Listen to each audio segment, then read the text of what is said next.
আদায় করছি। আল্লাহ তাআলা আমাদেরকে মুক্ত স্বাধীন পরিবেশে মুক্ত আকাশের নিচে আল্লাহর দ্বীন নিয়ে কিছু কথা বলার শোনার সুযোগ করে দিয়েছেন। আল্লাহ তাআলার শুকরিয়া আদায় করছি। আলহামদুলিল্লাহ।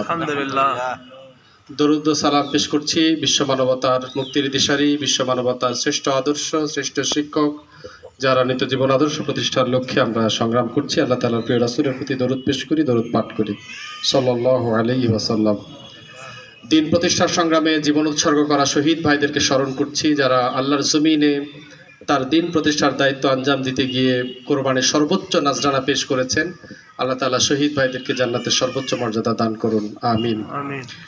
আপনাদের সকলকেই ঈদের শুভেচ্ছা। যেহেতু ঈদ পুনর্মিলনী, সময় স্বল্পতার কারণে আমরা ঈদ পুনর্মিলনীতে এসে ঈদের স্মৃতিচারণ করতে পারি না, অথচ এই প্রোগ্রামটা হলো আমরা কারা কিভাবে ঈদ কাটাইলাম, ঈদের সময়টাকে কিভাবে আমরা দায়িত্ববোধের সাথে পার করেছি, কিভাবে আমরা সুস্থ সংস্কৃতির অংশ হিসেবে এখানে বিনোদন গ্রহণ করেছি, সেগুলো এখানে শেয়ার করার কথা। সময় স্বল্পতার কারণে আমরা রাজনৈতিক আলোচনা করি, আন্দোলন সংগঠন নিয়ে আলোচনা করি, সমস্যার সংকট নিয়ে আলোচনা করি। তো আজকেও সময় কম, মাগরিব সন্নিকটে প্রধান অতিথি আসলে আলোচনা করবেন। খুব বেশি স্মৃতিচারণ নেই, আপনাদেরকে শুভেচ্ছা জানাচ্ছি। ঈদ মোবারক। তাকাব্বালাল্লাহু মিন্না ওয়া মিনকুম।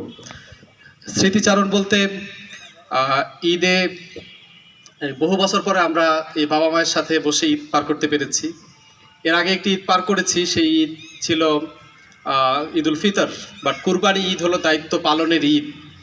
এখানে দায়িত্ব পালন করতে হয়, আমাদেরকে জবেহ করতে হয়, কাটাছেলা করতে হয়, বিলি বন্টন করতে হয়।